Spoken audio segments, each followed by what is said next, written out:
Nothing is more important than the safety of kids to me living in Greater Manchester. And any allegation that I don't take that totally seriously as my top priority is a complete affront as far as I'm concerned. The kind of the way in people just throw that around on social media. Well, I don't do that. I've never done that. I never would do that. And I'm confident now I have a police force here that is absolutely with me at my side, operating in entirely the same way. I'd like to ask about the grooming gangs in Greater Manchester. So several inquiries across the UK have found that the fear of being labelled as racist or other titles have led to failures to act on predominantly Pakistani Muslim grooming gangs targeting predominantly white girls. Can you promise us all now that you believe that you will put the safety of our young women and girls before the fear of upsetting people? Because the Labour government that you were a part of up until 2010 appeared to put our girls last. And in areas such as Rochdale, Oldham, and even Tameside. Okay, well, that's a really serious question, and I'm not, again, going to do anything other than answer it very, very directly. So it needs an answer. But I can give you a very clear answer in terms of what I have done. And it's actually an opportunity for me to speak very personally, because I get attacked online about these issues, and I want kind of you to have an answer tonight. I want this audience to have an answer, and I hope some of it might get out into the wider Greater Manchester world and wider world. I was elected in May 2017. This was even before what happened at the Manchester Arena.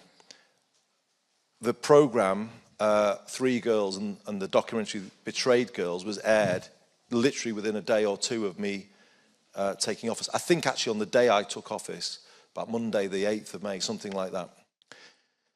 I had been Shadow Home Secretary before I left Westminster, and I had dealt directly with Rotherham issues in that context. So I knew, a lot about the issue.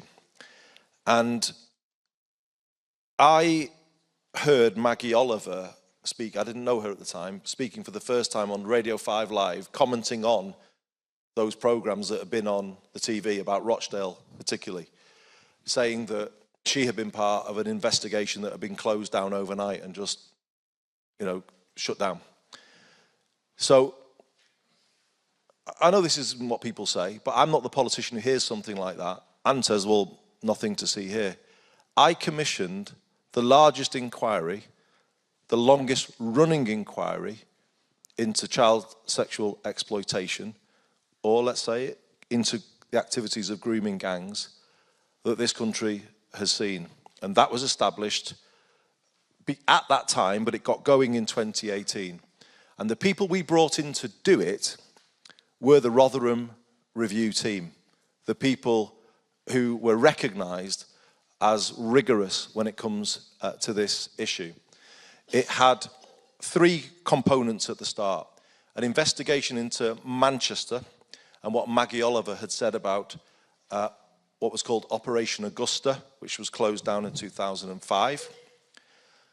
It had a second stage which was going to look at Rochdale and the issues well known there that were the subject of those television programmes. And then it was to have a third stage to say, learning all of the lessons of all of that, are we able to assure the public of Greater Manchester that things have been done now to, make sure that there is never a sense that we look at everything that was done and we look at the reasons why those decisions were taken and, make sure that there's the change in culture, the change in practice needed to put safety of kids absolutely number one in every single thing that we do. And if you look back, you can go back, and I think Rob reported on this, so you can jump in and tell me if anything I'm saying here is not correct. We had the Manchester report in 2020. It was called a blistering report by the Manchester Evening News at the time. It led Greater Manchester Police to launch something called Operation Green Jacket. There's an entirely new police investigation looking to find if there were perpetrators who were not properly followed up at that time. I don't know, Stephen, how many arrests, charges and convictions we've had under Operation Green Jacket now. It's way into the double figures, I think I'm right in saying.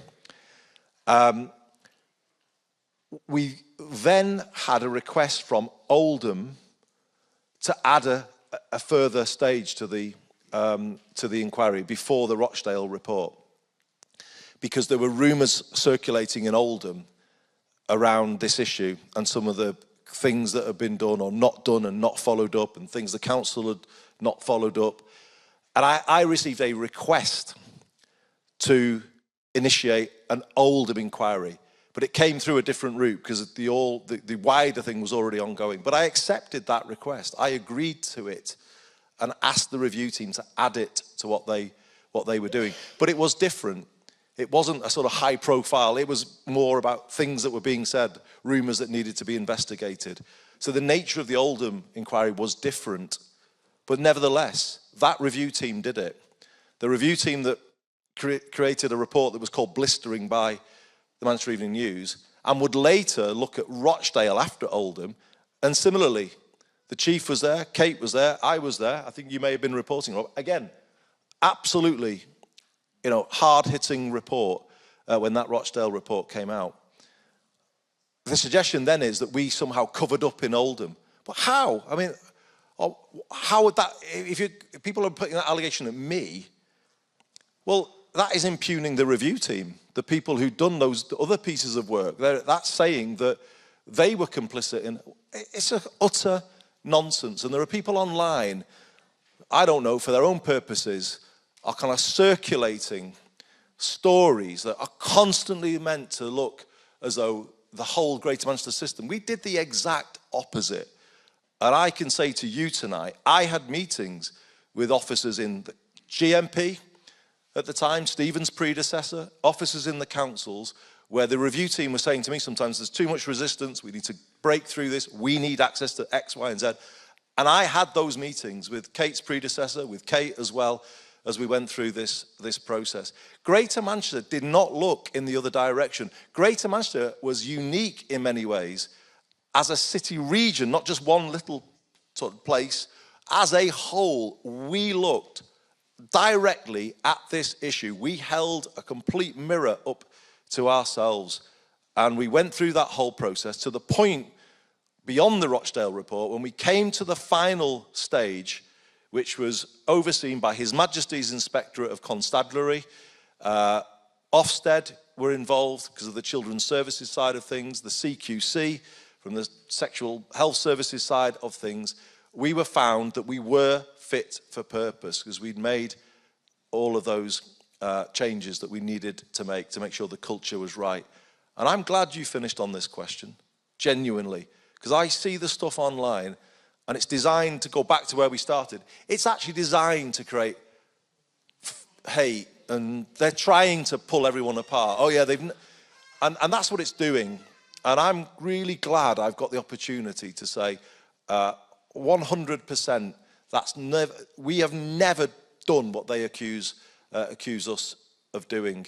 And I was one of the first this time last year to call for a national inquiry. And the reason I did that was because I recognise, although I'm saying to you, we did a powerful voluntary review, I recognise there were limitations to that process because it did not have the power to compel people to give evidence, because an inquiry at this level can't do that. We don't have those statutory powers. And if you read the reports that I've mentioned, all of them, you will find references in those reports to saying ex-officer of the council or ex-police officer retired refused to. We couldn't compel.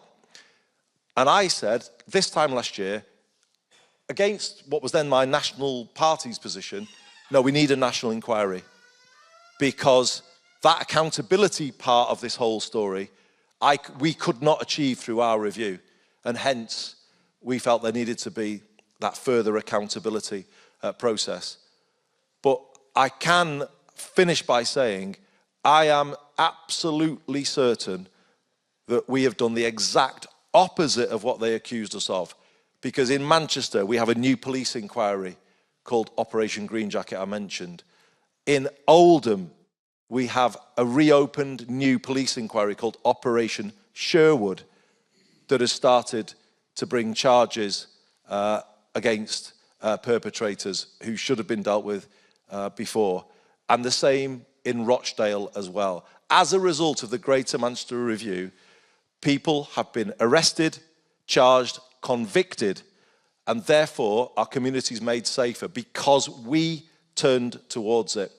And I say it to you, you've asked a very fair question, and it's a matter of public concern, and therefore it deserves an honest answer in a forum like this. But I 100% will stand by what I've done. I would never turn away in the way some of these people describe. I wouldn't let any consideration of, nothing is more important than the safety of kids to me living in Greater Manchester. And any allegation that I don't take that totally seriously as my top priority is a complete affront as far as I'm concerned. The kind of the way in people just throw that around on social media. Well, I don't do that. I've never done that. I never would do that. And I'm confident now I have a police force here that is absolutely with me at my side, operating in entirely the same way. So thank you for what you've raised, but I hope you'll consider that a very full answer.